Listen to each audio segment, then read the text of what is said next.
Иван Ургант одним из первых среди отечественных знаменитостей выступил с критикой специальной военной операции на Украине. После этого карьера шоумена пошла под откос. По мнению зрителей, именно из-за своей политической позиции Иван Ургант потерял возможность появляться на российском телевидении, хотя руководство Первого канала не делало официальных заявлений по этому поводу. В последующем шоумен не был приглашен на главный выпускной вечер «Алые паруса» в Санкт-Петербурге, хотя он являлся бессменным ведущим этого праздника с 2011 года. Без участия Ивана Урганта вышла 9-я часть новогоднего фильма «Елки». Тем не менее, Ургант не теряет надежды вернуться на телевидение, о чем не раз заявлял в своих социальных сетях. А пока этого не произошло, Иван вынужден искать заработок за пределами телевизионного эфира. Сейчас его основной доход составляют гонорары, которые он получает за ведение частных корпоративов и торжественных церемоний. Однако о былой популярности и высоких гонорарах Урганту остается только вспоминать. И если ранее за подобные мероприятия Иван получал около 8 миллионов рублей, то теперь расценки опустились до 2 миллионов.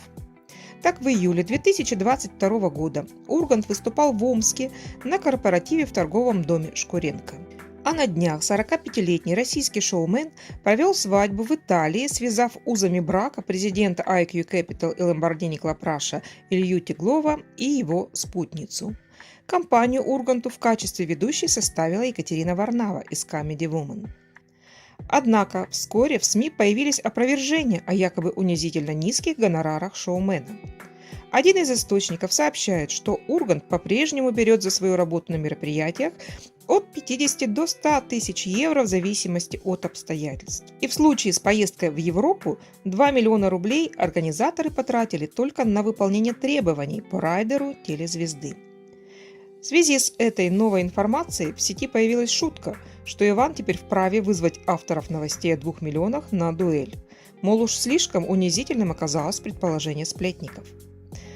На фоне этих обсуждений информацией о гонорарах шоумена заинтересовалась Федеральная налоговая служба, которая запланировала проверку на предмет сокрытия Ургантом доходов от ведения свадеб и других торжеств. При этом сам Иван Ургант сейчас не делает никаких громких заявлений, очевидно, в надежде вернуться на Первый канал.